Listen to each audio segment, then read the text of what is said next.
नमस्कार दोस्तों, मेरा नाम संजय गाड़ी है और आप लोगों का यूट्यूब चैनल जेसीसी हंट में स्वागत है। जैसा कि आप लोगों ने थंबनेल में देखा, आज हम लोग बात करने वाले हैं अगर जेसीसी सीजीएल के फॉर्म भरने में गलती करते हैं तो क्या उसको सुधार किया जा सकता है।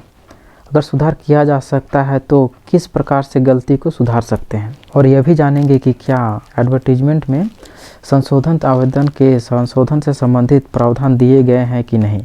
तो सबसे पहले जानेंगे कि आखिर अभ्यर्थी किन किन गलतियां कर सकता है, और ये भी जानेंगे कि क्या एडवर्टीजमेंट में जो सरकार द्वारा जेसीसी द्वारा जारी किया गया उसमें आवेदन का संशोधन का प्रावधान दिया गया है कि नहीं। तो सबसे पहले हम लोग जानेंगे कि अभ्यर्थी किस प्रकार से और किन किन प्रकार से गलतियां कर सकता है, जाने या अनजाने।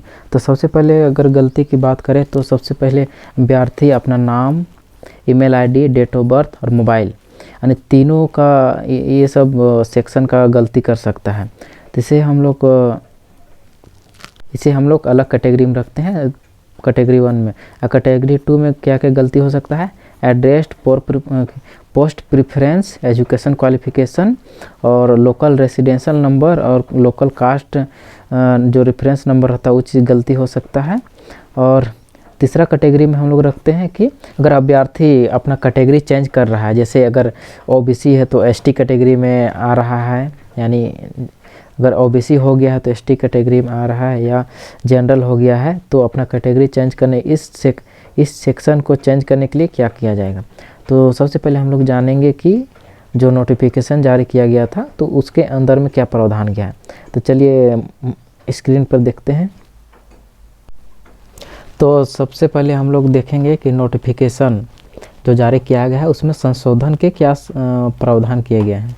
तो हम लोग पेज नंबर जो नोटिफिकेशन उसमें 11 में आते हैं, जिसमें यह लिखा गया हुआ है कि दिनांक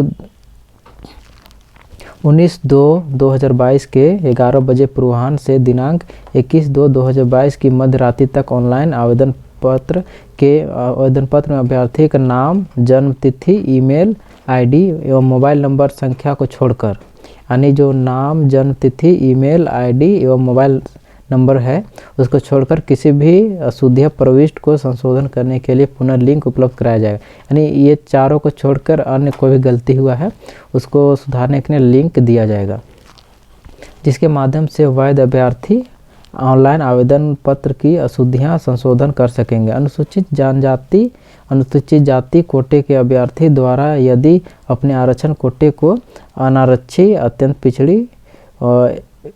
पिछड़ी वर्ग 1-2 एवं आर्थिक रूप से कमजोर नागरिकों के वर्ग कोटे में संशोधन किया जाता है तो ऐसी स्थिति में उक्त अभ्यर्थी को संशोधन कोटे के लिए अनुमानित परीक्षा शुल्क की अंतर राशि भुगतान करना आवश्यक होगा। साथ ही क्षैतिज आरक्षण अंतर दिव्यांग अभ्यर्थी द्वारा स्वयं को दिव्यांग श्रेणी से अलग कर दिया जाने की अवस्था में भी उक्त अभ्यर्थी को संशोधित कोटि के लिए अनुमानित परीक्षा शुल्क की अंतर राशि का भुगतान करना आवश्यक होगा। संशोधन के उपरांत पुनः भुगतान हेतु सूचना अलग से उपलब्ध कराई जाएगी। संशोधन के उपरांत अंतर्राशि शुल्क का भुगतान नहीं करने पर आवेदन स्वीकार नहीं किया जाएगा। संशोधन की तिथि के पश्चात किसी भी प्रविष्टि में सुधार का कोई भी दावा मान्य नहीं होगा और भरे गए आवेदन के आधार पर ही आवेदक के संदर्भ में परीक्षा प्रक्रिया पूरी होगी। तो जैसा कि हम लोग देखें कि जो नोटिफिकेशन में बताया गया है कि नाम, email address, date of birth और मोबाइल नंबर के छोड़ के बाकी जितने भी अगर त्रुटियां हुई है उसको सुधारने के लिए जो लिंक दिया जाएगा। लेकिन अगर अगर अभ्यर्थी का नाम, email address, date of birth और मोबाइल नंबर में ही त्रुटियां हो जाए तो इस परिस्थिति में अभ्यर्थी को या तो फिर से फॉर्म भरना होगा, या उसके इन चारों के परिस्थिति में जेसीसी द्वारा साफ शब्दों में कह दिया गया है कि इस चारों परिस्थिति में किसी प्रकार का कोई सुधार नहीं होगा। लेकिन अगर इस चारों के वजह से अगर प्रॉब्लम हो रही है तो अभ्यर्थी कर सकते हैं कि फॉर्म को दोबारा अप्लाई यानी न्यू से फॉर्म भर सकते हैं। तो बहुत सारे कैंडिडेट को का सवाल और कन्फ्यूजन भी उत्पन्न होगा कि क्या जेएसएससी दोबारा यानी दूसरी बार फॉर्म को एक्सेप्ट करेगा कि नहीं करेगा। तो यह इसको जानने के लिए चलिए हम लोग जेएसएससी के वेबसाइट में ही जाते हैं, उसमें क्या सूचना उपलब्ध है उसको भी देखेंगे। सबसे पहले हम लोग जेएसएससी के ऑफिशियल वेबसाइट में आएंगे, उसके बाद हम लोग अप्लाई फॉर्म में जाएंगे। उसके बाद हम लोग देखेंगे कि ग्रेजुएशन लेवल का जो लिंक है उसमें अब अप्लाई नाउ करेंगे तो ये हम लोग को न्यू डैशबोर्ड में ले जाएगा। उसके बाद यहाँ पर हम लोग का JGGL के अप्लाई नाउ में हम लोग क्लिक करेंगे तो एक नया डैशबोर्ड खुलेगा। तो यहाँ पर देखेंगे कि यहाँ पर बहुत सारा चीज़ सेक्शन दिया है, तो उसी में एक यहाँ पर फ्रीक्वेंट FAQ का यानी ऑप्शन है, यानी फ्रीक्वेंटली आस्क्ड क्वेश्चन। तो यहाँ पर इस सेक्शन में हम लोग जाकर देखेंगे तो यहाँ पर क्या, तो इस सेक्शन में दिया हुआ है कि जो कैंडिडेट द्वारा पूछा गया सभी प्रकार के सवालों का यहाँ पर आंसर है। तो इसी सेक्शन में एक सेक्शन यहाँ पर दिया हुआ है, एक सवाल है कि आप लोगों को दिखाते हैं। देखिए सेक्शन नंबर 23 में दिया हुआ है, can the applicant go for multiple registration for the same examination, what will be status of his candidature if he and she has successfully submitted more than one application.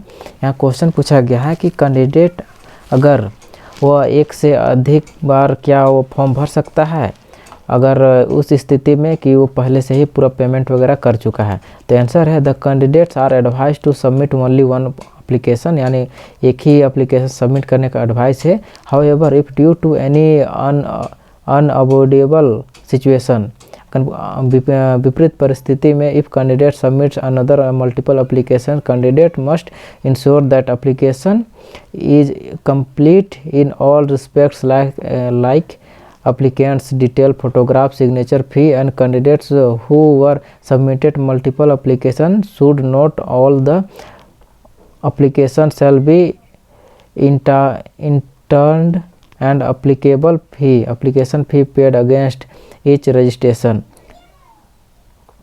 shall not be adjusted and refundable। यहाँ पर बोला जा रहा है कि उस वो विपरीत परिस्थिति में अगर कैंडिडेट का वो सब कुछ मल्टीपल फॉर्म अप्लाई करता है तो वो अप्लीकेबल होगा, लेकिन उसका जो फ़ी है वो रिफंडेबल नहीं होगा और हर बार एडजस्टमेंट नहीं होगा। यानी जो 2019 में जो कैंडिडेट भरे हैं, अगर उनका जो एप्लीकेशन गलती हो जाता है तो उस एप्लीकेशन जो पिछले वाले जो 2019 का एप्लीकेशन के आधार पर अगर भरेंगे तो उसको बार बार एडजस्ट नहीं किया जाएगा। अगर मल्टीपल भरेंगे तो उसको फिर से रजिस्ट्रेशन फ़ी देना होगा। तो इस प्रकार हम लोग कन्फ्यूजन था कि क्या date of birth, email address और नाम में गड़बड़ी जो हुआ है उसको किस प्रकार से बदल सकते हैं। तो उसका एक ही उपाय है, एक ही ऑप्शन है कि आप न्यू रजिस्ट्रेशन करें और इन चारों का जो गलती हो गया है उसको फिर से सुधार सकें। तो आई होप आप लोग को ये जानकारी अच्छा लगा होगा। वीडियो को लाइक एंड चैनल को सब्सक्राइब करना ना भूलें। जय हिंद।